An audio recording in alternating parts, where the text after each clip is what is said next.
Bonjour à tous. Bonjour, Bonjour. bienvenue. Tac. On va attendre un petit peu que les participants arrivent dans le webinaire tranquillement. Un petit café, Un petit croissant. un petit Mettez-vous croissant, à l'aise. un petit pain au chocolat. Pain au chocolat ou chocolatine d'ailleurs? Arrête. Allez, on met pas le débat. Il n'y a en pas cours. de débat. Mettez en commentaire. Bonjour pour les nouveaux qui ne nous avaient pas vus. Petit problème de connexion. C'est toujours comme ça. C'est ça, exactement. Bon, on va pouvoir commencer, je pense. On est un petit On peu y va. 70, on va y aller doucement. Ceux qui nous rejoignent au fur et à mesure, bienvenue. Donc, bienvenue à tous pour ce webinaire à Bonne École, le premier webinaire pour nous. On est enchanté de vous accueillir aujourd'hui. Pour vous recontextualiser un petit peu le webinaire, on va dans un premier temps faire 45 minutes de présentation sur les astuces, les outils à mettre en place pour donner de la visibilité et générer du trafic sur LinkedIn. Et ensuite, on aura 15 minutes totalement consacrées pour les questions-réponses que vous nous poserez dans le chat. N'hésitez pas au fur et à mesure du webinaire à poser des questions, on sera là pour y répondre. Donc, je vais me présenter succinctement. Donc, Vincent Boileau, je suis chargé de marketing aujourd'hui chez À Bonne École, étudiant au Audencia en alternance. Et je suis accompagné de Yanis et Julien qui vont se présenter également. Ouais. Julien, vas-y, je te laisse. Bonjour à tous. Je m'appelle Julien Tourme et je suis le fondateur de l'agence digitale Monsieur Lucien. Et donc bonjour, moi c'est Yanis Bellarbi et donc je suis chargé de développement commercial au sein d'À Bonne École. Et comme Vincent, je suis en alternance aussi à Audencia. Voilà. Exactement. Donc, on va vous partager le diapo pour vous présenter un petit peu plus en détail qu'est-ce que À Bonne École, parce que certaines personnes connaissent peut-être pas notre organisme. Toc, ça devrait être bon. Ça va arriver doucement. Et là, on devrait être bon. Donc, c'est parti. Donc voilà, pour vous redire un petit peu qui on est, donc Vincent Boileau, Yanis Verdi, Julien Tourme. Donc n'hésitez pas vraiment à poser des questions, on sera là pour y répondre à la fin du webinaire, n'hésitez surtout pas.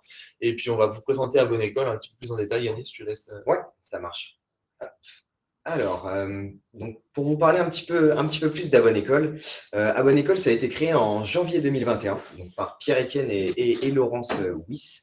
Donc, on agit dans 3 domaines principaux, nous, qui sont donc le management, les soft skills et l'informatique digitale.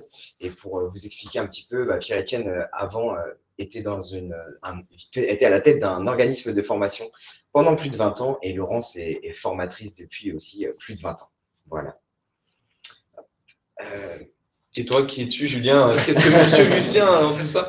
Monsieur Lucien, c'est une agence digitale nantaise que j'ai créée maintenant il y a 7 ans à la base à Paris. On est une petite équipe de 6, même 7 personnes avec l'arrivée d'Alix. Et on accompagne les TPE, les PME, les porteurs de projets dans leur communication digitale autour de 3 axes. Un axe très opérationnel sur la réalisation. En gros, on fait quoi? On fait du site web, on gère des réseaux sociaux, on fait de la formation aussi sur un axe vraiment digital, social media ou création de site web. Et puis, on a un axe accompagnement. L'idée, c'est de définir des stratégies, web marketing, social media, avec des indicateurs de performance pour les clients et les accompagner dans la durée. On a 2 mantras un peu chez Monsieur Lucien. Le premier, c'est de vulgariser, rendre accessible la communication digitale. Donc, ça va être un peu le rôle aussi de ce webinaire. Donc, encore une fois, n'hésitez pas à poser toutes vos questions. On les prendra à la fin. Et la deuxième chose, c'est comment j'analyse la performance de mes actions. Ça, c'est un axe très important chez nous, qu'on ait 1 000 € de budget chez Monsieur Lucien ou 150 000 pour nos plus gros clients. L'idée, c'est bien sûr d'analyser le retour sur investissement. C'est ça, exactement. Merci pour cette petite présentation. Ouais, merci. De nos jours, on sait que LinkedIn, c'est que ce soit pour faire connaître sa marque ou son entreprise, ou alors pour partager ses expériences vécues dans le milieu professionnel, on sait que c'est devenu un réel levier de croissance pour les entreprises. Exactement, ouais, c'est moyen de générer du trafic, générer de la visibilité. Et aujourd'hui, Julien, pour toi, quelles pourraient être les 10 astuces pour booster cette visibilité sur LinkedIn et vraiment pop-up sur la plateforme? Ouais, on va voir justement tout ça ensemble. Ce qui est sûr, c'est que LinkedIn est devenu un réseau social un peu incontournable. C'est plus du tout uniquement un CV en ligne. Ça l'a été pendant beaucoup de temps. Il y a quelques années maintenant, ça a été racheté aussi par Microsoft. Donc, il y a vraiment eu un gap qui a été fait à ce niveau-là. Et aujourd'hui, LinkedIn, c'est pas juste un CV en ligne, c'est vraiment la possibilité d'utiliser LinkedIn pour développer son activité, faire de la conversion, atteindre ses objectifs. Et il y a pas mal de bonnes choses à mettre en pratique. Alors, 10 astuces, ce n'est que 10 astuces, parce qu'évidemment, il y a beaucoup d'autres choses à voir, mais on va pouvoir en tout cas en dérouler quelques-unes. La première, et on va en parler, je vais détailler tout ça, mais c'est de capitaliser énormément sur son profil avant d'aller sur les prochaines étapes, même quand on a une activité avec une page entreprise. D'accord, ok. D'accord. Pour donner un peu quelques chiffres par rapport à LinkedIn, il faut savoir que dans le monde, on a environ 800 millions d'utilisateurs qui utilisent la plateforme. Je le disais, donc ça a été racheté par Microsoft. On est quand même 22 millions d'utilisateurs en France. Et ce qui est assez intéressant, c'est qu'on a une tranche d'âge qui a rajeuni. Je ne vais pas dire assez jeune parce que 25-34 ans, 34 ans, c'est vieux pour vous. Mais en gros, c'est la génération Y. Donc ça, c'est ma génération, j'en ai 34, qui représente 58% de la plateforme. En fait, LinkedIn a rajeuni depuis quelques années. Il y a quelques temps encore, la moyenne d'âge était plutôt aux alentours de 44 ans et ça a rajeuni pour deux raisons. La première, c'est que la génération Y aujourd'hui, qui est entre 25 et 35, a un pouvoir d'achat un peu plus fort, a des postes à responsabilité. Et donc, cette génération Y, elle a vu l'arrivée des réseaux sociaux, Facebook le premier en 2007-2008, et elle a vieilli avec ces réseaux sociaux. Et elle comprend bien sûr l'intérêt d'utiliser cette plateforme.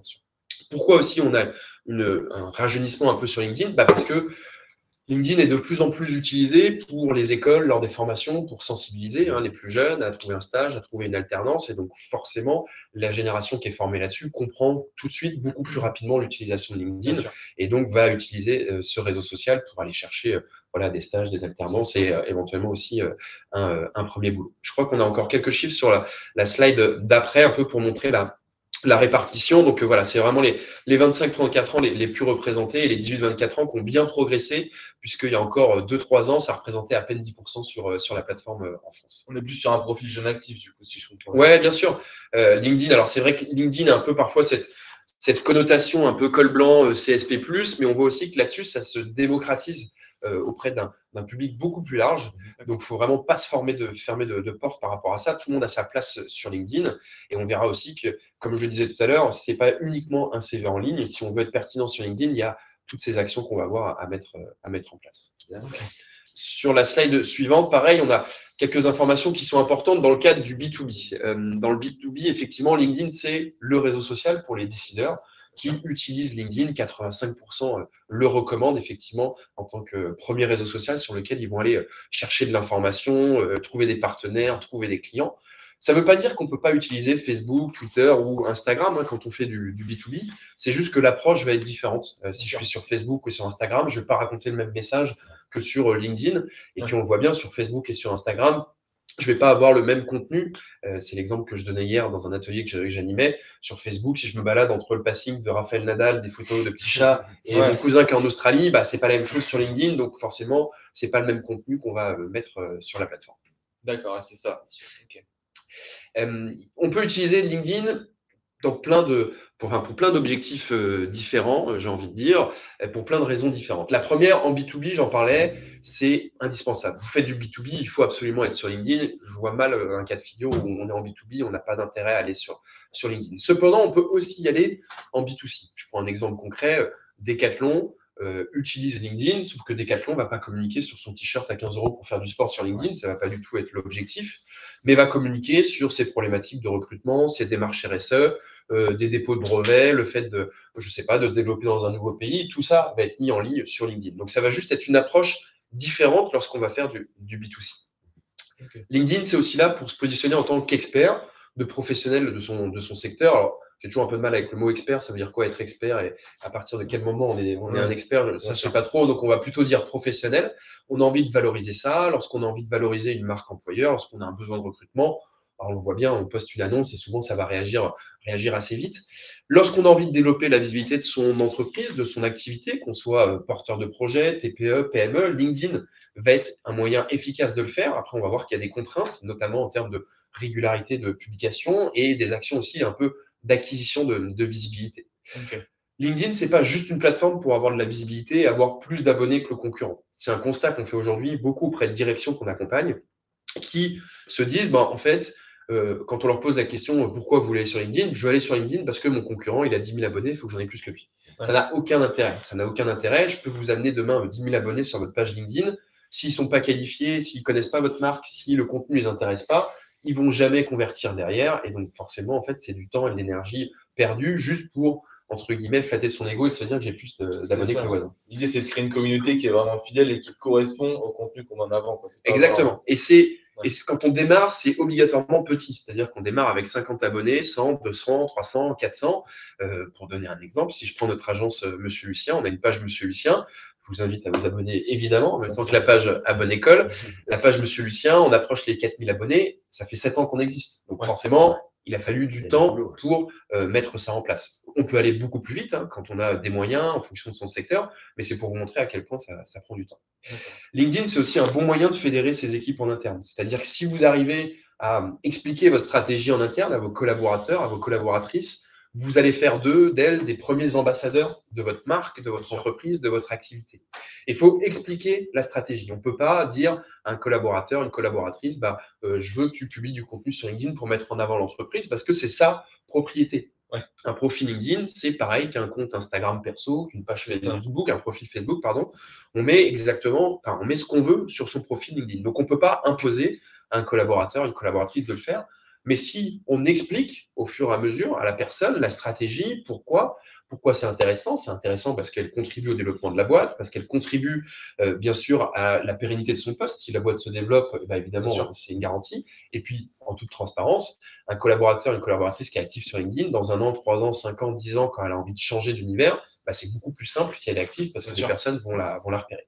C'est ça, et puis elle a généré aussi des personnes qui sont en lien avec sa profession, qui permet aussi de créer un vrai réseau derrière. Exactement. Alors après, il y a toujours un peu des craintes. Nous, on a eu le cas de figure d'un client qui nous dit, moi, je veux pas que mes collaborateurs soient actifs parce qu'ils vont se faire débaucher et nous, on galère à recruter derrière. Donc, la crainte, je peux l'entendre. Maintenant, en fait, il faut juste expliquer la stratégie, vraiment rentrer dans une relation de confiance aussi par rapport à ça. Ouais. Mais il faut aussi être très transparent. C'est sûr, un collaborateur qui est plus actif sur LinkedIn, on va venir le chercher. C'est ça. LinkedIn, c'est aussi un outil pour faire de la veille. On va y revenir après, mais 90% des utilisateurs sur LinkedIn n'interagissent pas. C'est-à-dire ne cliquent pas, ne commentent pas, ne partagent pas, ne publient pas de contenu. D'accord ? Ils sont là pour scroller leur fil d'actualité, faire de la veille. On le fait tous à un moment donné. Donc, c'est un formidable outil pour le faire. Après, il faut structurer un peu sa veille. Et puis, développer son employabilité, ça, j'en ai beaucoup parlé, et découvrir de nouvelles opportunités. Effectivement, LinkedIn, souvent, les clients veulent tout de suite avoir de nouveaux clients, mais ça peut être aussi trouver de nouveaux partenaires. Bien sûr. C'est un outil qui va vous permettre d'entrer en relation avec des partenaires et qui vous permettre après, peut-être de créer des webinaires, de créer des livres blancs, de créer différentes choses grâce à LinkedIn. Même, je pense à ça, mais ça permet aussi de trouver des astuces. Souvent, il y a des outils qui sont utiles pour certains métiers. Et puis, si on suit les bonnes personnes, c'est exactement utile là-dessus. Oui, bien sûr. En fait, ces outils, toutes ces fonctionnalités qu'on va découvrir, en fait, c'est vrai que j'ai pas spécifié là-dessus, tu fais bien d'en parler, mais la veille professionnelle, elle peut être diverse. Ça veut dire qu'elle peut être auprès des concurrents, elle peut être auprès de son secteur d'activité, elle peut être par rapport à des nouveaux outils, nouvelles technologies. Et LinkedIn vraiment coche un peu toutes ces réponses-là. Bien sûr. Sur le point suivant, effectivement, peut-être vous donner quelques dernières nouveautés sur la plateforme. Je peux prendre peut-être le clavier et la souris, ça sera plus simple. Merci beaucoup. Merci Pierre-Etienne. Attends, reviens sur la vidéo. Ferme ça. Alors, je suis dans l'autre sens, bougez pas, on revient, hop là. Tac. La première chose, c'est la cover story. Alors, s'il y en a qui sont déjà à l'aise avec LinkedIn, tac. Je vais pas ici. Contrôle-clic. Ouais. Pas l'impression que ça clique. Non, il me passe la slide. Ou si je sors du mode plein écran, peut-être. Non, t'es pas en plein écran. Tiens, je fais là. Et qu'est-ce que la cover story en fait? La cover story, en fait, c'est sur votre profil LinkedIn, vous avez le moyen d'ajouter une petite vidéo, d'accord, une petite story qui va vous permettre de vous présenter. À un moment, en fait, LinkedIn a essayé de lancer les stories. Donc, c'est bien simple, les réseaux sociaux, ils veulent se copier les uns les autres, pour faire ça. D'accord. Donc, évidemment, il y a les stories à un endroit, on veut lancer la même chose. Et ils ont lancé, en fait, la cover story. Donc, quand on est sur le profil d'Antoine, là, vous le voyez, il y a une petite vidéo qui se lance.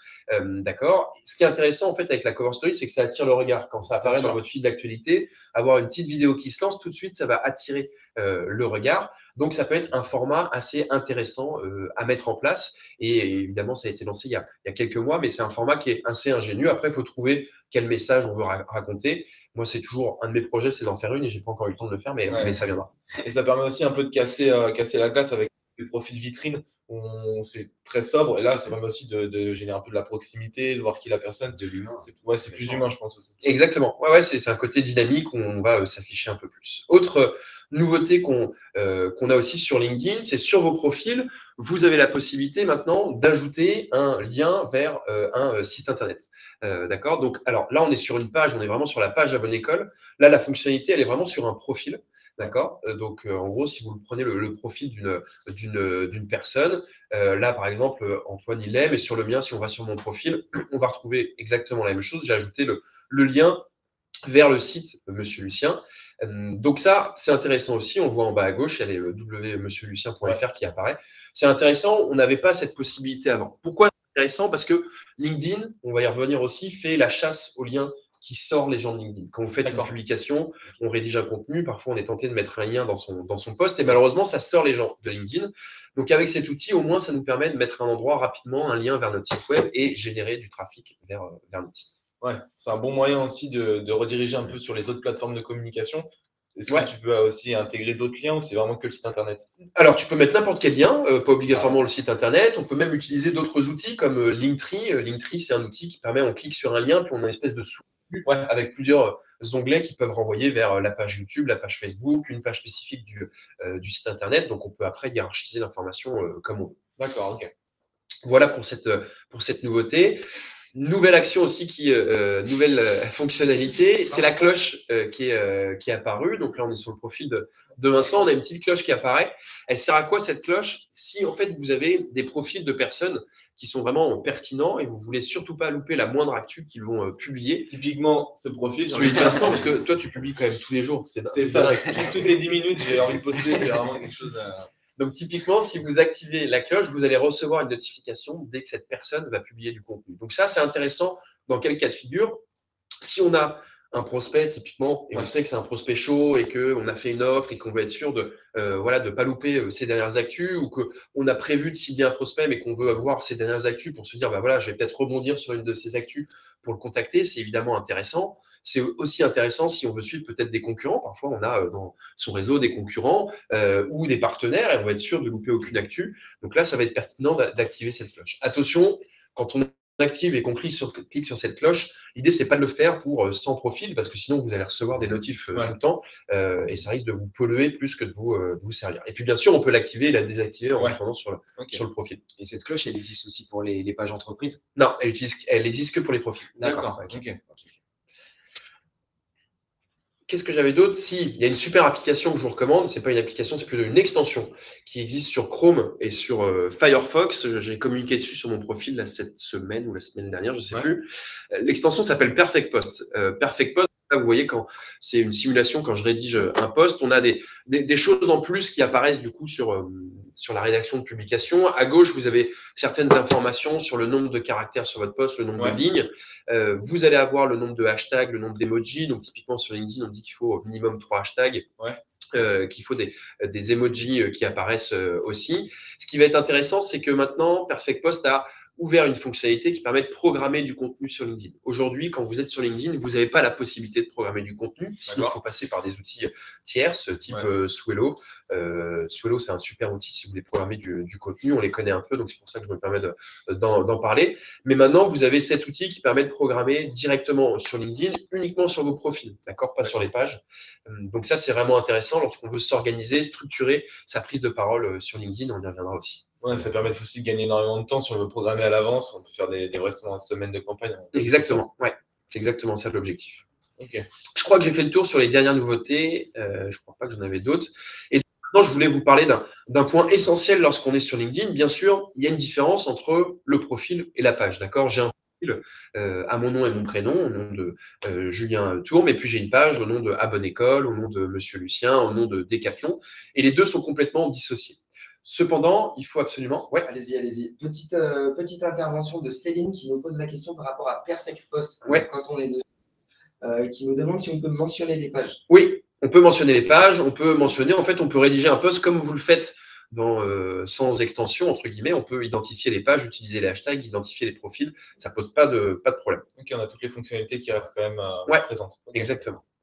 Donc sur le profil LinkedIn, c'est vraiment le nerf de la guerre. C'est-à-dire qu'aujourd'hui, un profil LinkedIn, on est sur celui d'Yanis, a plus de visibilité qu'une page. D'accord? Donc, le profil de Yanis, aujourd'hui, il a plus de visibilité que la page à bonne école. Okay.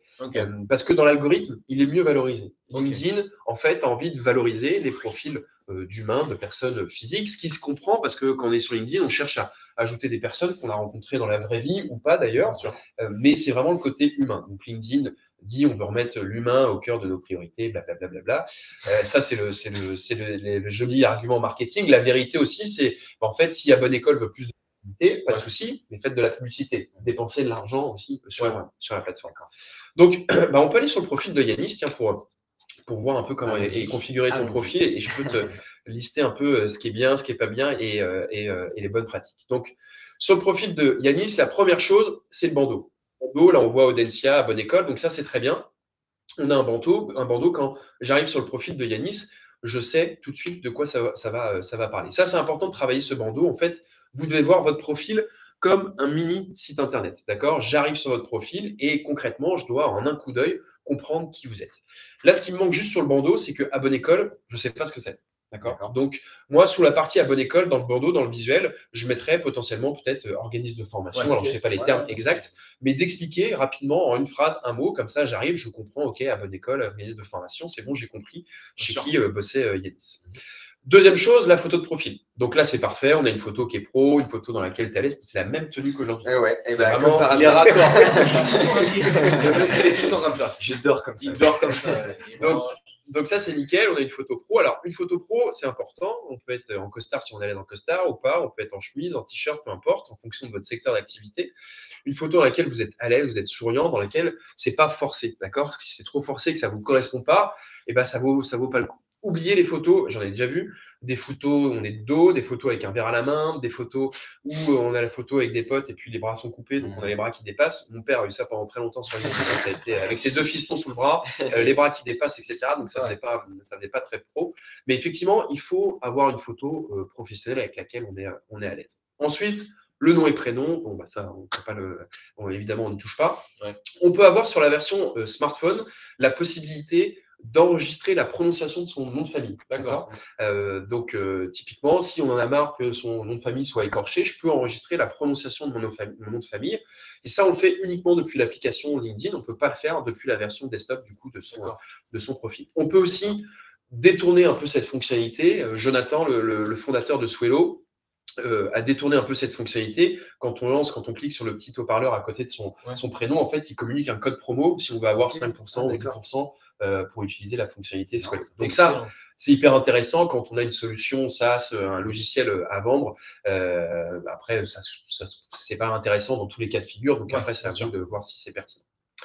Ensuite, le titre. Ça, c'est l'élément le plus important. Donc, le titre, là, c'est chargé de développement commercial chez À Bonne École, étudiant Audencia Business School. Donc, ça, c'est plus important parce que c'est vraiment un peu les premiers éléments de texte que va indexer LinkedIn et qui va permettre à LinkedIn de catégoriser où est-ce que vous travaillez, ce que vous faites, etc. Donc, chargé de développement commercial, ça, c'est très bien. C'est l'intitulé du poste. À Bonne École, c'est très bien. Je mettrai pareil un peu de détails après À Bonne École. À Bonne École, c'est quoi? C'est-à-dire que LinkedIn ne sait pas ce que c'est et les personnes qui voient à bonne école ne sont pas au courant. À bonne école, c'est quoi? C'est une école? C'est un organisme de formation? On se doute quand même. C'est un peu pour notre cas de figure. Moi, je mets fondateur Monsieur Lucien. Si je m'arrête à Monsieur Lucien, personne ne sait ce que c'est. LinkedIn ne sait pas. C'est pour ça que moi, il y a marqué fondateur Monsieur Lucien, agence web, social media, digital, pour donner un peu ces mots-clés par la suite. Ok.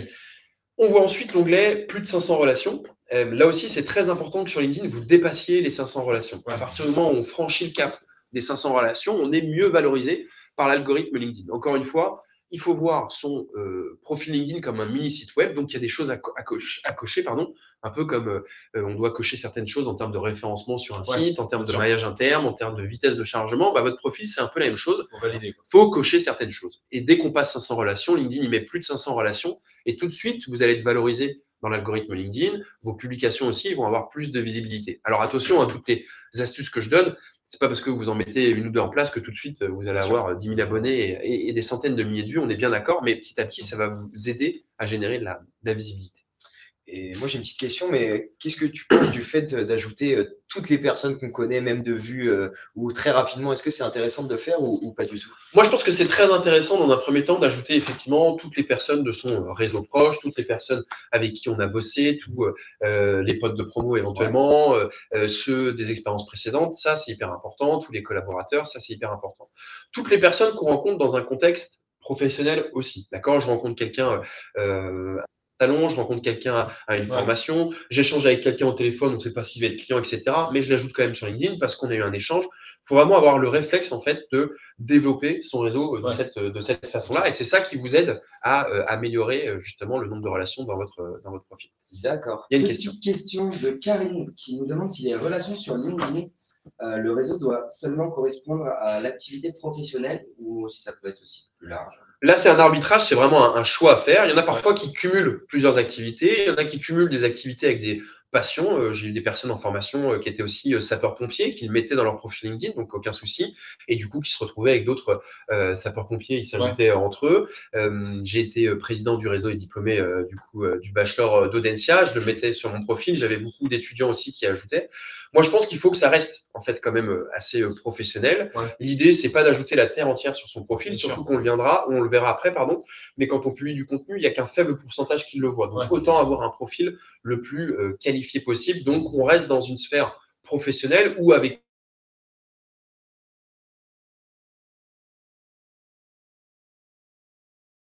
Yanis Bellarvi. Oui, bien sûr. Premier, ça veut dire que là, le profil est en contact direct et dans le réseau de Yanis Bellarvi. Quand il y a marqué deuxième, ça veut dire qu'il y a à droite. Exactement. Avec Paul Bourgeois, ça veut dire que la personne a quelqu'un en commun avec Paul Bourgeois, d'accord, sur LinkedIn. Et quand il y a marqué troisième ou troisième et plus, ça veut dire que c'est quelqu'un qui connaît quelqu'un qui connaît quelqu'un sur LinkedIn. Peut-on du père du. Exactement.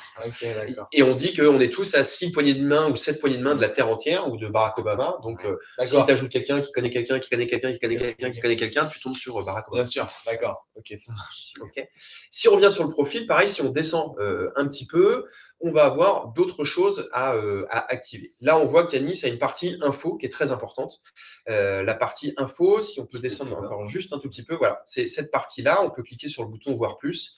Et là, c'est un peu la partie à propos d'un site internet ou la partie qui sommes-nous, d'accord? J'arrive sur le mini-site web de Yanis, forcément, j'ai envie d'en savoir un peu plus. Donc, c'est très bien. Là, on voit qu'il y a une partie info qui est renseignée, qui explique en cours de troisième année, suite à mes 2 ans au sein du bachelor, projet humanitaire à Zanzibar. OK, on en prend un peu plus. Donc, ça, c'est très important qu'elle soit détaillée là aussi, cette partie. Pour ceux qui ne l'ont pas sur votre profil, quand vous êtes sur la partie éditer, vous avez un onglet ajouter une section à mon profil et c'est là où vous allez pouvoir renseigner la partie info ou à propos, parfois la différente. Pourquoi c'est très important? Parce que tous les éléments que vous allez avoir ici, ils vont être indexés par le référencement de LinkedIn. Donc, les mots-clés que vous mettez là, LinkedIn, il cogite par rapport à l'algorithme pour vous suggérer les bonnes personnes. En quelque sorte, on peut dire que c'est un petit peu du Oui, exactement. C'est du SEO directement sur LinkedIn. Donc là, ça va jouer indexé directement sur LinkedIn. Ouais. Apparemment, certains utilisateurs ne voient plus le diaporama, donc on va le repartager. Okay. D'accord. Ok, pas de souci. On va déplacer. C'est parti. Mais oui, la fonction à propos, elle est vraiment très importante, un peu comme sur un site web. Quand j'arrive, j'évite d'aller chercher la page à propos qui sommes-nous quand je découvre une marque. Et là, c'est un peu la même chose. Alors souvent, les gens sont en panne un peu d'inspiration pour rédiger. Moi, ce que je recommande, c'est de dire qu'est-ce que vous faites aujourd'hui? C'est la première chose.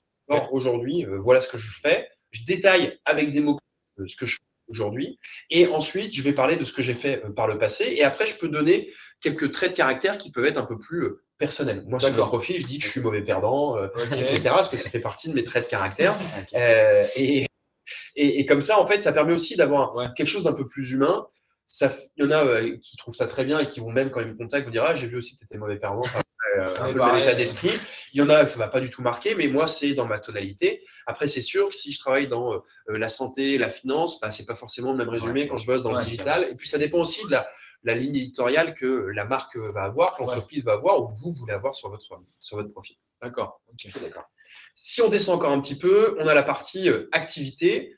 Donc, la partie activité, c'est tout ce qu'on fait sur LinkedIn. Donc là, il y a vraiment un historique de tout ce qu'on a fait sur LinkedIn. Donc, voilà, vous allez pouvoir retrouver ici. Et puis après, on a la partie expérience, qui est ni plus ni moins que la partie CV en ligne. D'accord. Donc là, c'est vraiment la partie CV. Donc, il faut renseigner toutes les activités. Et là, ce qui manque sur ton profil, Yanis, c'est que c'est pas détaillé. Il faut D'accord. qu'il y ait du texte pour chacune de ces Aller sur un expériences. CV un peu en fait avec Exactement. les Ouais. missions qu'on a Il faut au quotidien, quoi. vraiment que ça soit le plus détaillé possible. Je veux bien éventuellement qu'on aille sur mon profil juste pour montrer du coup ce que ça donne. Le mec se met en avant. C'est de l'auto-promo. Sinon, tu peux aller sur le mien. Il est bien détaillé. Bah, je sais pas, tu vas Ouais. me le dire. Donc là, si on descend sur la partie, puis on reviendra à cette partie-là après, l'expérience, il y a le bouton voir plus à chaque fois qui est détaillé sur chaque expérience. Donc il y a vraiment du contenu pour expliquer, parce que là aussi, c'est des mots-clés pour LinkedIn. Et puis, on peut ajouter pour chaque expérience des médias. Donc là, on voit que sur mon expérience, j'ai un lien vers le site web, j'ai un lien vers une plaquette. Ok. Donc, pas hésiter à ajouter là aussi du contenu. L'adage dit qu'une image vaut 1000 mots, donc faut pas hésiter à ajouter, à détailler ce contenu à cet endroit-là. Si on remonte un peu sur mon profil, ce que je voulais montrer, et du coup, ce qu'on n'a pas sur ton profil, Ouais. Yanis, c'est la partie sélection, encore un petit peu au-dessus. D'accord. Voilà, je peux décider de mettre en avant une sélection de contenu. D'accord. Donc là, pareil, si vous ne l'avez pas sur votre profil, vous pouvez cliquer sur le bouton Ajouter une section et il y a le bouton Ma sélection qui apparaît. Ça permet quoi? Ça permet de choisir les contenus que vous voulez vraiment mettre en avant. Bien D'accord. sûr. Donc là, moi, j'ai décidé de mettre en avant un lien vers un site web, une publication que j'ai faite qui a plutôt bien fonctionné entre les 2 tours d'élection présidentielle, une autre publication d'un témoignage client. Puis après, voilà, on retrouve d'autres publications que j'ai faites. D'accord. L'idée, en fait, c'est qu'une personne qui m'ajoute sur LinkedIn bah, puisse se dire, OK, je sais ce à quoi je vais avoir droit comme contenu, je vois ce que publie comme contenu Julien. D'accord. Donc, l'idée, c'est de valoriser certains contenus. Et puis, c'est là aussi, on peut mettre un lien vers un site web extérieur. Donc, il ne faut Ok. pas hésiter à le faire à cet endroit. Ok. Ah. Ok. Oh là là. J'ai Bonjour peur. tout le monde, bonjour les internautes. Je me permets d'interrompre 5 petites minutes pour venir challenger Julien. Je me présente, je suis Théva, chargé de communication à Bonne École depuis maintenant 3 semaines. Et je Tout viens récent. aujourd'hui donc te challenger sur le burger de la mort. C'est parti. Alors, pour ceux qui ne connaissent pas forcément, c'est tiré de l'émission Burger Quiz et l'idée étant de poser normalement une dizaine de questions à notre intervenant. On est censé se garder toutes les réponses en tête et y répondre à la fin. C'est tricher un peu. Bon, Bonne chance. alors, est-ce que tu es prêt? Je suis prêt. Ouais. Il n'y a pas la petite musique? Il n'y a pas la petite musique. C'est vrai que La musique. la manque bonne de musique. musique. Quel est le nouveau nom du groupe Facebook? Méta. Faut pas dire. Il n'y a pas le droit de dire. Faut Il pas faut dire. dire quand même. Non, pour, l'idée, regarder. en gros, c'est de garder J'intériorise toutes juste. les questions. Je pensais que je pouvais quand même. Non, mais c'est un moyen mémotechnique, tu vois. Ça marche. Quel est le nouveau nom du groupe Facebook? C'est bon. Quelle marque a pour logo un oiseau blanc au fond bleu? Combien LinkedIn compte-t-il de nouveaux membres chaque seconde? Quel pourcentage de notre réseau voit notre contenu? Quelle est la 4e lettre de l'alphabet? Citez une astuce pour optimiser son profil LinkedIn. Et enfin, quelle est la couleur du cheval blanc d'Henri IV? Meta, Twitter, 2, 10, D, et c'est cheval blanc d'Henri IV après. Non. Et non, c'est naviguer Une astuce. Une astuce pour optimiser son profil Facebook. Et ben, LinkedIn. pour optimiser son profil LinkedIn, autant pour moi. Ouais, bon, ok, ouais. Tu n'as pas gagné le chip. Ah, j'ai pas gagné, c'est dommage. nous C'était avions le petit préparé défi. un super lot. Il y a un super lot Et qui bien, ma arrive. foi, bravo. Parce que Bravo. on s'est On a tous essayé arrêtés à hier. 4. Il n'y en a aucun qui a été plus fort que toi. On l'a essayé hier, on a tous raté. Et ben, je vous laisse reprendre Merci, sur Théva. le fil de votre Merci, voix. Théva. Merci Théva. Merci à vous. Retour de mouton. Donc, si je reviens pour finir sur le profil LinkedIn, ce qui va être intéressant après, c'est vraiment de travailler sur des recommandations. Donc, pareil, si on tourne rapidement sur mon profil, tout en bas, on a des recommandations qui sont écrites, qui sont rédigées par des personnes qu'on a pu avoir. Donc là, on peut solliciter directement en allant sur le profil d'une personne des recommandations et je vous invite à le faire à titre professionnel. D'accord. Quand ça s'est bien passé avec un client, évidemment, allez solliciter une recommandation pour qu'il puisse justement laisser un avis. Ça va venir rassurer la personne qui arrive sur votre profil, qui voit une recommandation écrite écrite. Évidemment, je dois en avoir 30, 40. Ça va rassurer les personnes si elles veulent se former sur les réseaux sociaux, avoir un site web. Ça va les rassurer dans l'action de contacter Monsieur Lucien. Donc, c'est vraiment important de mettre ça en place. Donc, voilà en gros les principales étapes lorsqu'on veut optimiser son profil LinkedIn, et on va pouvoir avancer un peu parce que j'ai passé pas mal de temps sur cette partie-là et passer ensuite à une autre astuce qui est de comprendre l'algorithme. Vous devez savoir aujourd'hui que sur LinkedIn, il y a à peu près 1% des utilisateurs qui publient, 10 qui s'engagent et 90 qui scrollent, consomment du contenu sans interagir. Donc ça, c'est le premier constat. Donc finalement, il y a peu de créateurs de contenu. La deuxième chose, c'est qu'on a seulement 10% de son réseau en moyenne qui va voir notre contenu. C'est-à-dire que quand vous publiez du contenu sur LinkedIn, il n'y a que 10% qui le voient. J'ai 5000 personnes à peu près dans mon réseau. Quand je publie, je vais uniquement toucher 500 personnes de mon réseau. Donc, ça, c'est toujours assez frustrant. Donc, on va voir après qu'il y a des bonnes pratiques pour ne pas toucher 10%, mais aller chercher 20, 30, 40, 50, 100 ou parfois 150, 200, toucher plus de personnes que de membres qu'on a dans notre réseau. Et est-ce que ces 10% qui sont en moyenne, qui voient notre contenu, c'est souvent des personnes qui sont connectées récemment auprès de notre profil, ou c'est des personnes qui sont au fur et à mesure du temps se sont consolidées sur nos contenus? En fait, il y a plein de critères qui rentrent en jeu. En fait, pourquoi c'est que 10%? C'est parce que, par exemple, toi, sur ton profil LinkedIn, tu as 700 personnes dans ton réseau, tu es abonné à 30 pages et puis tu es présent dans 2-3 groupes. Forcément, quand tu te connectes, LinkedIn, il ne peut pas te pousser tout le contenu des 700 personnes, des 30 pages et des groupes. Donc, il est obligé de faire un tri. Et le tri, il va le faire en fonction de quoi? En fonction de la fréquence à laquelle tu te connectes, évidemment, sur LinkedIn. Il va le faire aussi en fonction de ton comportement sur LinkedIn. D'accord? Quels sont les contenus sur lesquels tu as l'habitude d'interagir? Est-ce qu'il y a des personnes avec qui tu as l'habitude d'échanger? Et il y a quelque chose qui est très vrai. Quand vous acceptez quelqu'un sur LinkedIn ou quand vous ajoutez quelqu'un et qui vous accepte, automatiquement, LinkedIn va pousser les derniers contenus que vous avez.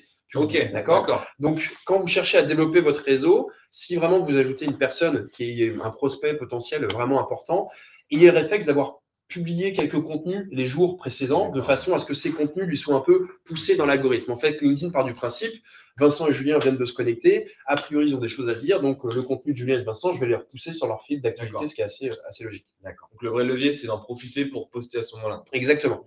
Donc, c'est vraiment d'entretenir un peu de la régularité dans la publication de contenu pour se dire, quand j'ajoute des gens, au moins, il y a du contenu qui va leur être poussé et ça va m'aider à prendre contact avec eux. Et l'inverse, c'est vrai aussi, si on se connecte avec quelqu'un et qu'après on publie, ce sera poussé ou pas? Non, pas forcément. En fait, ça va dépendre un peu de son comportement, de s'il clique sur les contenus ou non.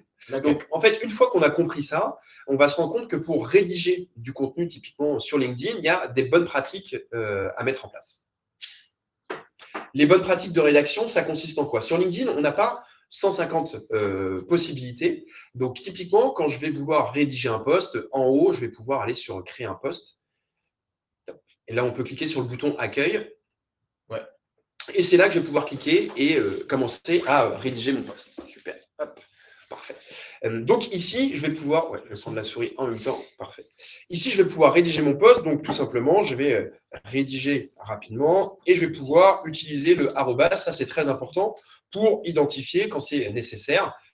Typiquement, une page en question. Pourquoi j'ai pas vu l'école qui se passe? Il faut faire les espaces. Ah, pardon.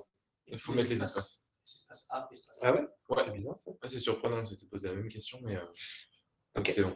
Donc là, si je veux identifier Abonne École, je vais pouvoir identifier la page, d'accord, et je peux faire la même chose sur le profil. Ça, c'est très important parce qu'en fait, quand vous publiez du contenu, LinkedIn va tester votre contenu, d'accord, auprès d'une petite audience sur quelques heures, il va tester. Si rapidement vous avez des likes, si rapidement vous avez des commentaires, vous allez être valorisé par l'algorithme LinkedIn, d'accord. Donc le fait d'identifier la page ou le profil va recevoir une notification et donc Abonne École ou la personne identifiée va sûrement venir voir le profil, vivre la publication et va liker, commenter ou partager la publication et ça va donner de la visibilité. Donc ça, c'est la première chose. Deuxième chose, il faut bien sûr utiliser tout ce qui va être hashtag. Ça y est, je suis sur PC, je suis perdu.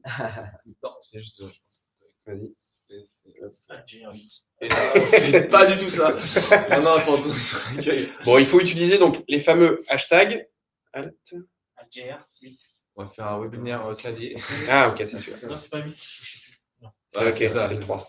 D'accord, donc le hashtag, c'est hyper important de l'utiliser. Et il y a différents hashtags. Il y a le hashtag de marque, c'est-à-dire le hashtag Abonne École, je vais l'utiliser sur toutes les publications qui parlent d'Abonne École. Le hashtag, si on se coupe par rapport à un événement, donc le hashtag d'un salon sur lequel vous êtes présent, on va utiliser le hashtag. Le hashtag d'actualité aussi qu'on peut utiliser. Okay. Donc ça, c'est très important de les utiliser. On va utiliser entre 3 et 5 hashtags en moyenne. Ouais, tu conseilles d'utiliser 3, pas plus, enfin pas plus de 7. Faut vraiment... Pas plus, parce que sur LinkedIn, c'est pas là où on a l'habitude de cliquer sur les hashtags. Ouais. Et les hashtags, ils peuvent être utilisés directement dans la rédaction de votre post ou à la fin si c'est pas cohérent. D'accord. Ce qu'on peut être tenté de faire aussi sur LinkedIn, c'est de mettre un lien vers un site internet. D'accord? Donc, si je prends le lien vers le site web de Monsieur Lucien, tac, je vais avoir une miniature qui se charge, d'accord, un petit visuel, donc c'est très bien, mais il faut vraiment éviter de mettre les liens dans les publications sur LinkedIn. Pourquoi? Parce que vous allez renvoyer les gens en dehors de LinkedIn, et ça, LinkedIn déteste ça, d'accord? Et donc, il va pénaliser la viralité de votre publication. Donc, l'idée, c'est d'éviter de mettre des liens, et si on doit mettre des liens, dans ces cas-là, on va les mettre en premier commentaire. Okay. Ce qu'il faut aussi, c'est rédiger minimum 4 lignes, parce qu'à partir du moment où on rédige minimum 4 lignes, qu'est-ce qui va se passer? On va en fait se retrouver, si je viens ici, dans mon fil d'actualité, on va avoir le fameux bouton voir plus qui apparaît. D'accord? Okay. Le fameux bouton voir plus, donc si je descends, tac, tac, tac, là, le bouton voir plus. Et si les gens cliquent dessus, bah, c'est une marque d'interaction pour la publication et donc c'est valorisé par l'algorithme. D'accord. LinkedIn n'est pas capable de savoir si le contenu en fait est intéressant. Ce qu'il va regarder, c'est s'il y a des likes, si les gens cliquent dessus, passent du temps dessus et commentent. D'accord? Donc le bouton voir plus, s'il apparaît, les gens vont cliquer dessus et donc ça va valoriser votre contenu. Petite question. On a une question de Samuel qui nous demande pour développer la visibilité et l'engagement des internautes, quel serait le bon rythme et fréquence de publication? Alors, le bon, il n'y a pas de bonne ou de mauvaise. Ouais. Alors, il faut, pour moi, sur LinkedIn, c'est publier minimum, on va dire, une moyenne 2 fois par jour. 2 fois par jour, pardon, 2 fois par semaine. Une fois par semaine, c'est déjà très bien si vous arrivez à avoir cette fréquence. L'idée, c'est d'avoir minimum 1 fois par semaine, 2 fois par semaine. Alors, ça peut être du contenu que vous créez vous-même, ça pose pas de problème. Et parfois, c'est un contenu que vous avez trouvé ailleurs, d'accord, et que vous allez relayer ensuite sur LinkedIn. Ce qu'il faut éviter de faire, surtout éviter de faire ça, de cliquer sur le bouton partage, d'accord? Si je vois une publication et je clique sur partager, c'est 0 pour l'algorithme. Il faut reprendre le lien et… Non, on ne reprend pas le lien du coup, parce qu'on évite de le mettre dans la publication, mais on va reprendre le visuel en question et je vais créer moi-même une publication, identifier la page éventuellement avec son propre texte, mais vraiment éviter de cliquer sur ce bouton partage qui est potentiellement un peu intéressant, par exemple pour la page là, qui va avoir un peu de visibilité, mais pour vous, c'est presque 0 en termes de visibilité. D'accord. Une autre question? Il y a aussi Pascaline qui nous demande s'il y a des heures pour publier afin d'être mieux vu. Et Ouais. mieux Bien sûr. Sur LinkedIn, on dit que c'est le matin qu'il faut publier. Ça laisse plus de temps à la publication pour faire de la viralité. Rappelez-vous ce que j'ai dit. En gros, quand vous publiez du contenu, pendant quelques heures, elle est testée, cette publication. Si je publie à 21h, c'est mort. Il y a un moment, les gens, ils décrochent et donc forcément, ils vont moins voir votre contenu. Donc, c'est plutôt le matin. Après, vous dire, est-ce que c'est 7h, est-ce que c'est 9h, est-ce que c'est 11h, est-ce que c'est midi? J'en sais rien. Là-dessus, il faut faire des tests. Et l'idée, c'est de se dire, pendant un mois, je publie tous mes contenus à 10h. Pendant un mois, je publie tous mes contenus à 8h. Et puis, je vois si j'ai un impact significatif. Tout ce que je vous dis là, c'est très théorique, d'accord? Dans les faits, parfois, on va mettre un lien dans la publication parce qu'on n'a pas le temps, parce que voilà, c'est comme ça fait partie du jeu aussi. Mais il faut juste avoir ça à l'esprit. Quand on veut vraiment se dire, OK, là, je veux faire une publication, je veux vraiment mettre toutes les chances de mon côté, voilà un peu les bonnes pratiques qu'il faut respecter. Et puis, comme je le disais tout à l'heure, l'application, l'extension Perfect Post que je vous invite à utiliser pour optimiser encore un peu plus vos publications sur LinkedIn. Oui, il y a une question. Petite intervention de Gaël qui nous demande si on peut renommer un lien de page. Si on peut renommer un lien de page. Alors, sur le lien que je vais communiquer, alors on ne peut pas directement sur LinkedIn, on peut utiliser des applications ou des sites comme Bitly, par exemple, qui vont permettre, avec la version premium, de vraiment renommer ce lien dans ces cas-là et de pouvoir même traquer le nombre de personnes qui vont cliquer sur ce lien. Je voulais ensuite vous montrer donc quelques exemples de publications. Est-ce que je peux sortir du mode? Ouais, super. Je crois que les liens ne vont pas forcément fonctionner.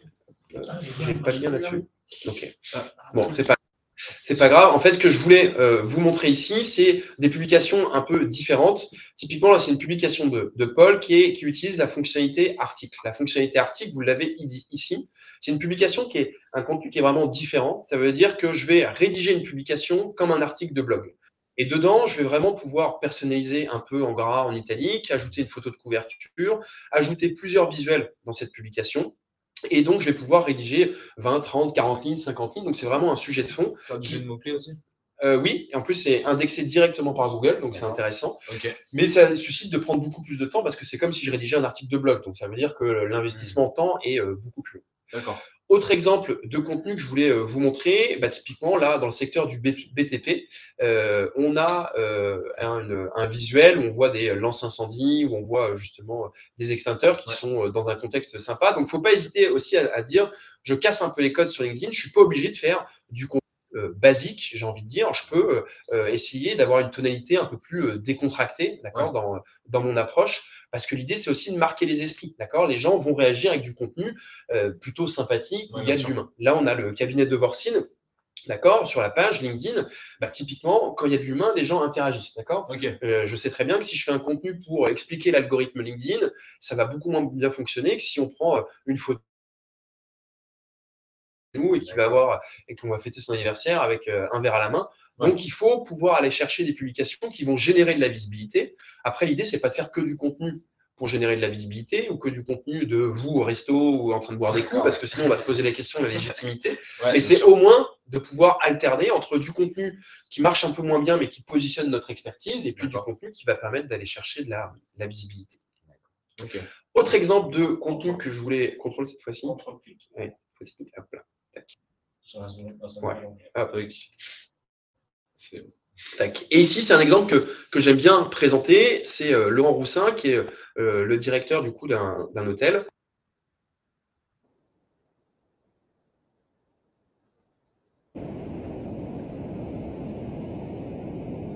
Un format qu'on a vu ailleurs et qu'on peut retravailler pour LinkedIn dans un contexte pro. Là, tous les secteurs d'activité auraient pu faire ça, tenue de confinement versus tenue de reprise de boulot. Et là, c'est très bien vu. C'est une vidéo qui a plus d'1 million de vues sur LinkedIn, qui est simple. Alors, quand je dis simple, parfois on me regarde avec des gros yeux, ouais, moi, je sais pas faire ça, mais voilà, c'est un trépied, c'est un smartphone, c'est pas très compliqué à mettre en place et qui va permettre de générer là aussi de la visibilité.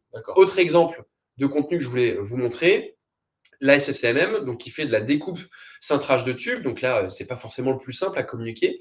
Et en fait, quand on est chez eux, ils ont vraiment des machines ultra imposantes, d'accord, qui font un gros boulot. Donc c'est vrai que le côté time-lapse pour valoriser leur savoir-faire est bien plus parlant qu'un coup de téléphone pour essayer d'expliquer à l'oral ce qu'on est en train de faire. On voit que c'est une publication qui a presque 500 likes et donc qui fonctionne très bien et que les commerciaux vont pouvoir aussi utiliser pour aller prendre contact directement sur LinkedIn en disant, voilà, on est capable de faire ce type de prestations.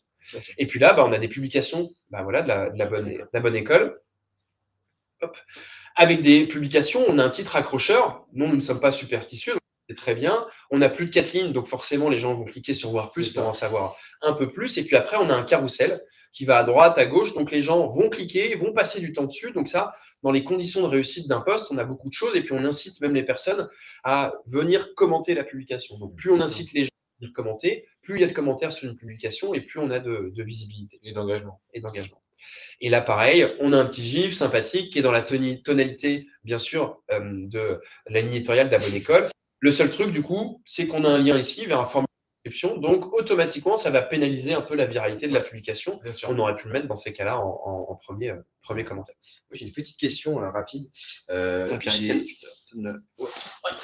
J'ai beaucoup entendu que LinkedIn, ça devenait un petit peu de plus en plus comme Facebook parce que les personnes publiaient un peu tout et n'importe quoi et qu'on se retrouvait à avoir des choses qui n'avaient plus rien à voir avec le professionnel.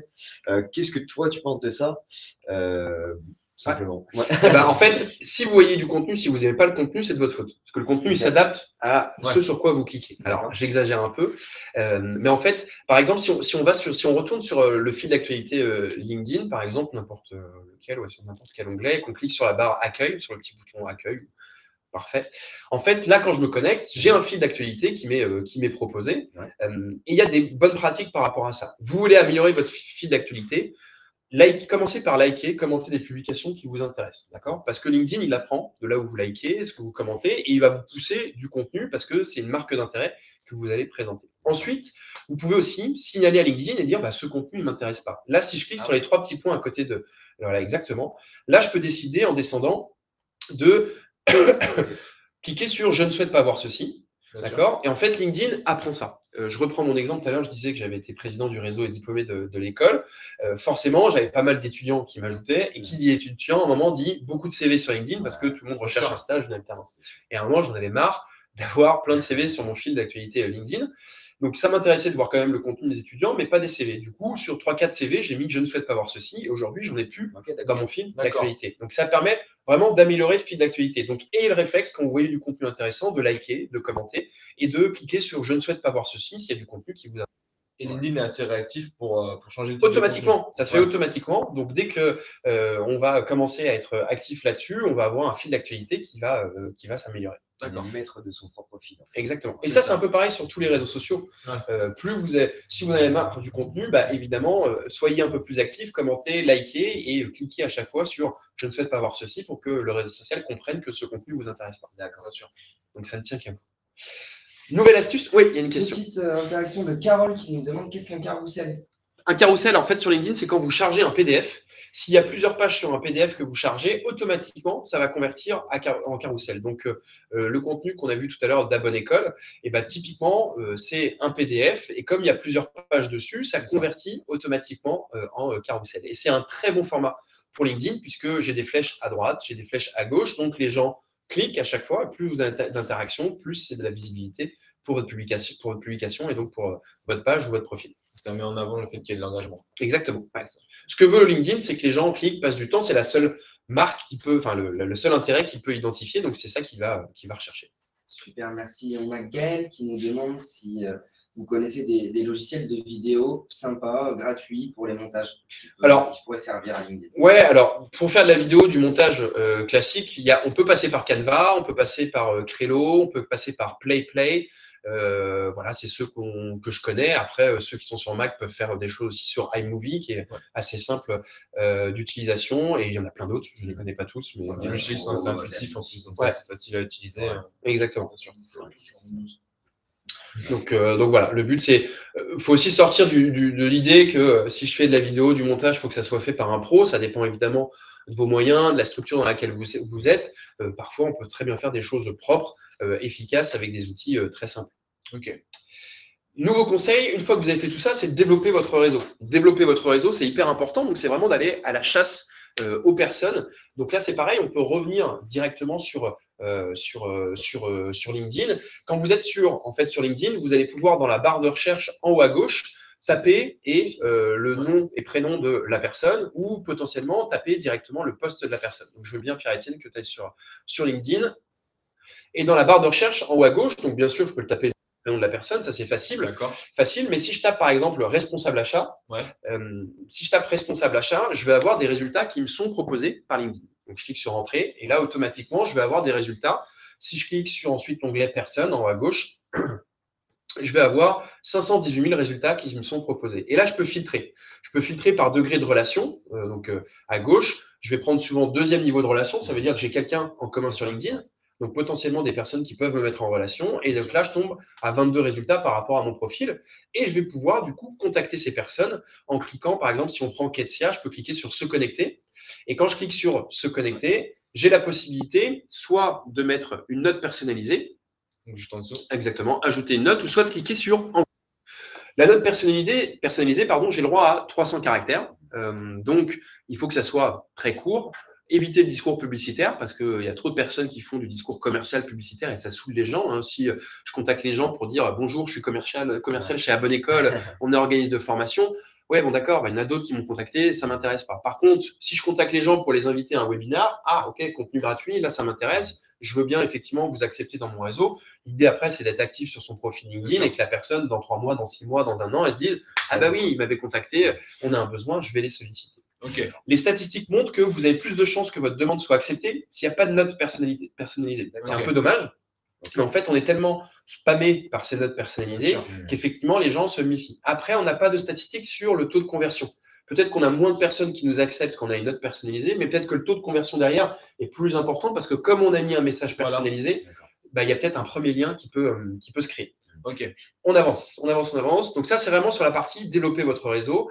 Et le conseil que je voulais vous donner après, sur la slide d'après, c'est qu'il y a des outils qui permettent d'automatiser cette prospection. Il y a des outils comme Wallaxy qui sont des outils très performants, c'est-à-dire que quand je fais mon ciblage, responsable achat, je peux les exporter dans mon outil Wallaxy et après, je peux automatiser de la prospection. C'est-à-dire que depuis le profil de Yanis ou de Vincent, je vais pouvoir lancer des actions de prise de contact, envoyer des messages personnalisés. D'accord. Et ça va être hyper intéressant quand on a un ciblage qui est un peu plus gros. 22, on peut les faire à la main. Ouais. Mais si j'en ai 100, 200, 300, je peux automatiser ces actions et qui va permettre de gagner en efficacité. Attention, l'idée, c'est pas de cibler trop large parce qu'on a forcément un peu d'échec lorsqu'on fait du ciblage, mais d'avoir des audiences entre 100 et 500, c'est intéressant lorsqu'on va pouvoir automatiser. Ça permet de gagner beaucoup de temps aussi. Exactement, beaucoup de temps. Ouais. Donc ça va vraiment être pertinent. Question aussi? On a une question de Charles donc, qui est sur le thème juste avant, mais j'en profite. Ouais. Est-ce que c'est possible d'empêcher quelqu'un de nous suivre sur LinkedIn? Par exemple, un concurrent? Alors, on ne peut pas empêcher quelqu'un de vous suivre. On peut potentiellement empêcher quelqu'un. Qu'est-ce qu'on peut? Non, on peut retirer la personne de son réseau, ça c'est possible. Mais de suivre, on ne pourra pas. Ce qu'il faut dans ces cas-là, c'est dans les paramètres de confidentialité, dire que le contenu que je publie est uniquement accessible aux personnes de mon premier réseau, ceux que j'ai acceptés dans mon réseau. C'est la seule chose qu'on peut faire. Et les personnes qui sont abonnées à notre page entreprise, est-ce qu'on peut désabonner des personnes? On ne peut pas. On peut juste signaler une personne s'il y a du contenu offensant et signaler à LinkedIn qui va enquêter et qui va peut-être bannir la personne. D'accord.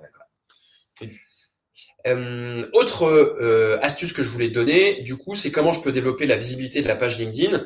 Là, c'est tout bête, il y a des actions comme inviter les relations de son réseau. Les administrateurs de la page vont pouvoir inviter les personnes de réseau à s'abonner. D'accord? Donc ça, c'est hyper intéressant. On a le droit à 100 invitations par mois. Donc, je vous invite à nommer plusieurs administrateurs sur la page pour qu'ils puissent inviter les personnes de leur réseau. Et puis, ça peut être administrateur pendant une période courte et ensuite, on leur retire les accès pour éviter qu'il y ait des erreurs. Ça, c'est la première fonctionnalité que propose la page LinkedIn. On peut aussi maintenant envoyer une notification aux employés. D'accord? Je crée un contenu et je peux informer les collaborateurs en faisant un clic droit sur les 3 petits points et en cliquant sur envoyer notification aux employés. Ils vont recevoir une notif qui leur dit la publication. L'idée, c'est que rapidement, ils puissent venir commenter, liker la publication, pas la partager. Dans ces cas-là, s'ils veulent créer du contenu, ils reprennent le visuel et ils recréent un contenu sur leur profil. Oui, question. On a Karine qui nous demande si Wallaxy c'est gratuit. Ouais, alors en fait, il y a une version gratuite et puis il y a une version payante. La version gratuite, vous allez être limité à 100 invitations par semaine automatisées. La version payante, vous pouvez aller jusqu'à 100 invitations par jour. D'accord? Donc vous êtes au taquet. Et puis même, dans la version payante, on peut aussi aller plus loin parce que Wallaxy propose d'automatiser et récupérer les emails. Donc ça peut être synchronisé avec un Sendinblue, un Mailchimp pour envoyer des emails personnalisés en fonction de ce que vous avez récupéré. C'est beaucoup plus complet lorsqu'on a la version payante. On peut synchroniser Wallaxy à notre CRM, par exemple. Ça, c'est une possibilité. Ces possibilités, ça va dépendre du CRM. Je ne connais pas assez les synchronisations, mais on peut passer autrement par un Zapier, qui est un outil qui peut permettre de faire des connexions avec un CRM. Et dernière question sur Wallaxy, est-ce qu'il est possible via Wallaxy, est-ce qu'il y a d'autres plateformes qui sont comme Wallaxy qui pourraient aussi être proposées à la communauté? Je ne sais pas. Peut-être regarder du côté de Phantom Buster. Phantom Buster permet beaucoup de choses aussi. Je ne sais pas s'ils ont exactement les mêmes fonctionnalités que Wallaxy. Ok, moi j'en connais une, c'est Apollo. Ça s'appelle Apollo, APO2LO, comme l'émission. Et c'est un peu le même principe et ça permet aussi de récupérer par exemple des adresses mail ou des numéros de téléphone aussi de personnes. Voilà. D'accord, ok, ça va. Il y a aussi la possibilité de workflow et d'automation. Pour prospecter, c'est aussi un outil qui peut être intéressant. C'est super. Ok. Attention à la prospection quand vous automatisez. Je dis ça automatisé parce que parfois, effectivement, ça peut nuire à votre réputation si c'est pas bien fait. Bien sûr. Donc, faites attention à ça. Pour savoir si vous êtes victime d'automatisation, j'ai une petite astuce aussi.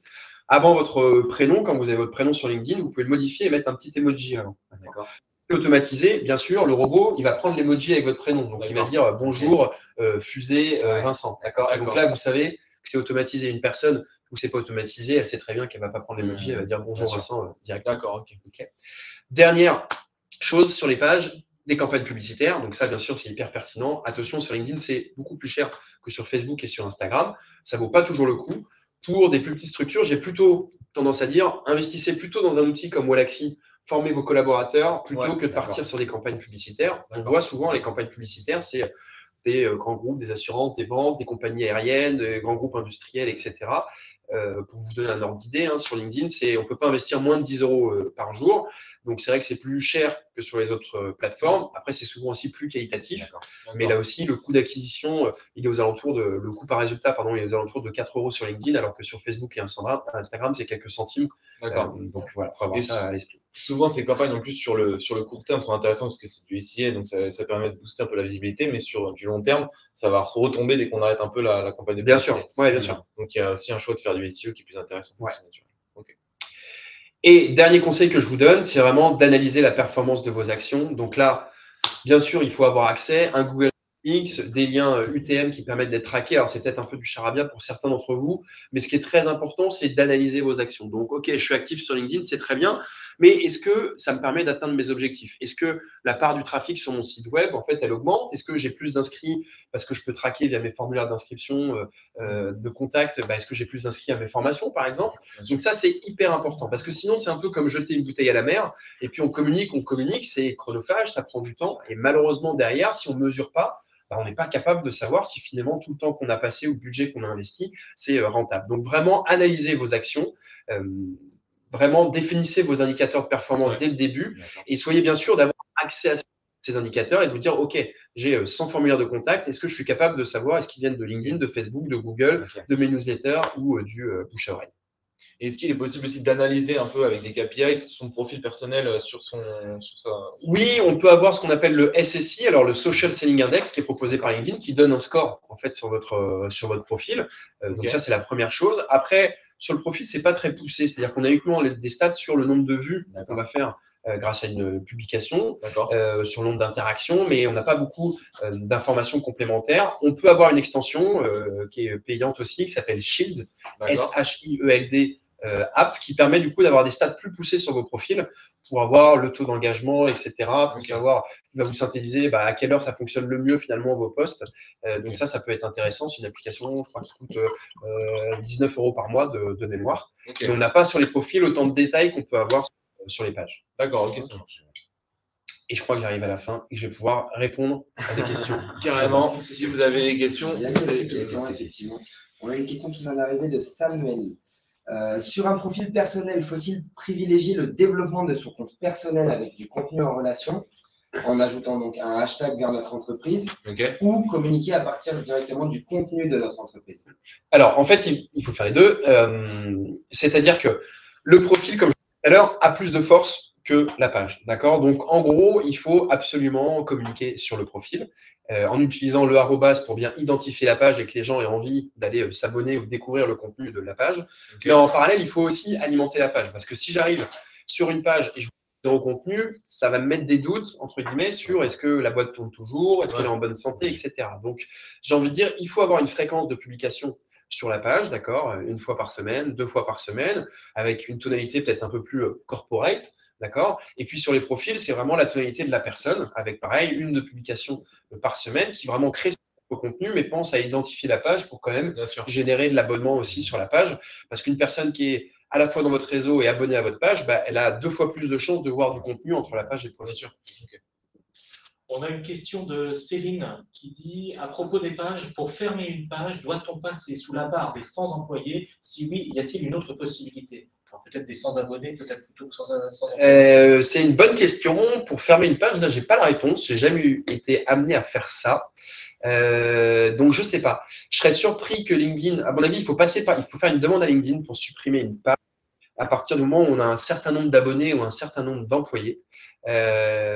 Donc, j'ai pas la réponse, malheureusement. Mais si la personne veut m'ajouter sur LinkedIn, et je peux me renseigner et apporter la réponse plus tard. J'avais également vu la question dans les formulaires, parce qu'on les a tous relus, et c'est quelque chose qu'on avait essayé aussi de rechercher en interne auprès de LinkedIn sur la partie un peu support. Je n'avais pas eu de retour, mais dès que j'ai un retour, je prendrai contact également auprès de Céline pour lui donner des éléments de réponse sur ce sujet-là. On a une question aussi de Nicolas qui nous demande quel est l'intérêt d'utiliser LinkedIn Premium? Alors, LinkedIn Premium, pour moi, n'a pas d'intérêt, sauf si vous me dites que vous passez déjà 3 heures par jour sur LinkedIn à chercher des profils, à ajouter des personnes, parce qu'à un moment, vous êtes bloqué en fait sur votre nombre de recherches. Alors, je dis ça, moi, j'ai un Premium, mais parce que je passe beaucoup de temps. En fait, pas d'intérêt, ça dépend évidemment de votre niveau. Encore une fois, si vous êtes très actif et que vous êtes bloqué par LinkedIn parce que vous y passez du temps, bien sûr, là, on n'a pas trop le choix. Mais très honnêtement, je pense qu'il vaut mieux se former à LinkedIn. Il y a plein de possibilités encore sur LinkedIn, on en a vu quelques-unes, mais il y a plein de choses qui peuvent vous permettre avec un compte gratuit déjà de développer énormément votre visibilité, de générer des premiers leads, d'être vraiment actif sur la plateforme. Et une fois que vous arrivez à un certain quota de recherche, là peut-être qu'on pourra se poser la question du premium, mais pour moi, c'est pas du tout une nécessité dans l'absolu. D'accord. On a Karine qui nous demandait pendant le webinaire si les relations doivent forcément correspondre à notre activité professionnelle. Non, pas du tout. Moi, la bonne pratique, en fait, ce que je dis, c'est qu'il faut accepter tout le monde sur LinkedIn à une seule condition, c'est de tout de suite prendre contact avec eux et de leur demander pourquoi la personne vous a ajouté. Moi, je le fais systématiquement.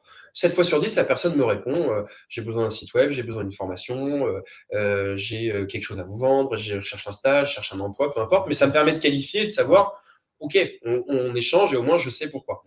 Si la personne me répond pas, et ben, au bout d'un mois, 2 mois, je vais refaire un tour et je vais peut-être supprimer la personne en me disant, bon, si elle m'a juste ajouté pour faire gonfler son nombre de personnes dans le réseau, ça m'intéresse pas, sauf si je vois effectivement qu'elle est vraiment dans mon cœur de cible et qu'elle a, je sais pas, qu'elle est directrice marketing d'un grand groupe, je me dis, bah non, je vais peut-être la lancer quand même, il y a un intérêt dans ce cas-là. Et du coup, c'est important d'aller faire un tour dans son propre réseau et de regarder qui n'est plus intéressant pour nous et de les supprimer, ou c'est pas très grave de les garder, mais Non, c'est important parce qu'en plus, quand tu publies, comme il n'y a que 10% en moyenne ton contenu, autant que ça soit les 10% les plus qualifiés possibles. Alors après, ce que tu peux faire, c'est que tu peux garder les personnes dans ton réseau, mais tu peux aussi te désabonner de leur contenu. Ce qui fait que le contenu va plus être suggéré dans ton fil d'actualité, mais le tien sera toujours poussé dans le leur s'ils ne sont pas désabonnés. Mais effectivement, garder un réseau LinkedIn pas qualifié n'a pas d'intérêt, donc faire du tri de temps en temps, ça vaut le coup. Ok, très bien. On a Carole qui nous demande quelle est la différence entre relation et contact.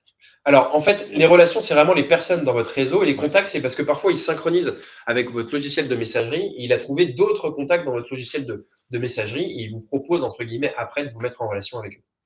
Et quelle est la différence entre une personne qui nous suit et une personne qui est en contact avec nous? Ouais, en fait, quand on est sur un profil LinkedIn, on a souvent par défaut le bouton se connecter et quand on va sur le petit plus, on a le bouton potentiellement suivre. Je peux décider uniquement de cliquer sur suivre, c'est-à-dire que j'envoie pas une demande d'invitation à la personne, je clique sur suivre, il reçoit quand même une notification. Ça veut dire que je suis abonné. Et ça veut dire que si son profil est complètement public, et ben potentiellement, je vais voir son contenu dans son fil d'actualité. Mais si son profil est privé ou fermé aux membres de son réseau, et ben je vais pas voir du coup son contenu. Il y a une autre possibilité.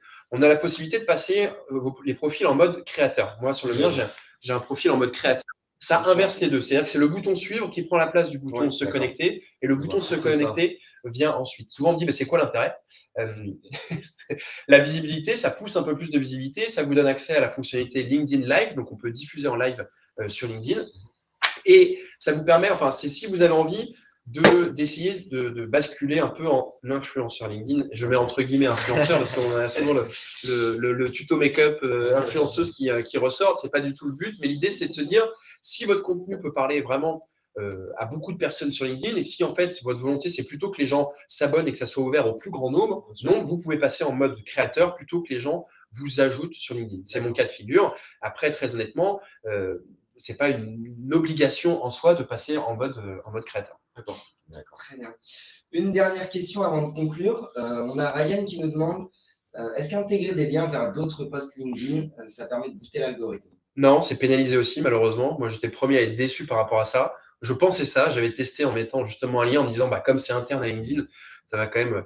Et bah, pas du tout. La publication a été complètement plombée. Donc, vraiment, zéro lien ou que en premier commentaire. Ok. Ok, très bien. Bah écoutez, merci Julien déjà pour Avec plaisir. cette superbe présentation. Merci à vous. Merci Vincent aussi d'avoir été là aujourd'hui. Merci à vous tous d'avoir suivi ce webinaire. Si vous avez une question, vous pouvez joindre directement Pierre-Étienne sur le numéro qui est affiché là et l'adresse mail. On vous répondra au plus bref délai. Et si vous souhaitez aller plus loin et découvrir comment booster sa visibilité sur les réseaux plus profondément, on a ouvert une formation à ce sujet-là que vous pouvez retrouver sur notre site internet directement. Donc, il y a tout le programme de formation qui est expliqué et qui est expliqué. Et je ne manquerai pas de vous recontacter en cas de besoin. Voilà. Et votre avis nous intéresse aussi, donc n'hésitez pas surtout à nous donner votre avis sur ce webinaire. C'est la première fois qu'on en fait. C'est super intéressant d'avoir un avis dessus et nous donner un peu les points que vous avez plus aimés que d'autres, quels étaient les éléments qui vous ont séduit. Et l'idée, c'est aussi de proposer des contenus qui seront en coordination aussi avec vos besoins dans le futur. Donc, merci en tout cas pour votre présence. Puis, et il y aura un petit mug à gagner pour les avis du webinaire aussi. On fera un petit tirage au sort. À bonne école. Le tirage au sort pour les formulaires donnés, quelqu'un aura un mug. C'est ça l'idée. Bon, bah, merci beaucoup d'avoir été présent. Merci à vous pour l'invitation. Merci Julien, merci beaucoup. Je vous souhaite un week-end et puis on se retrouve très vite sur les plateformes, sur LinkedIn. Bonne journée. Merci à tous. Au revoir. Au revoir.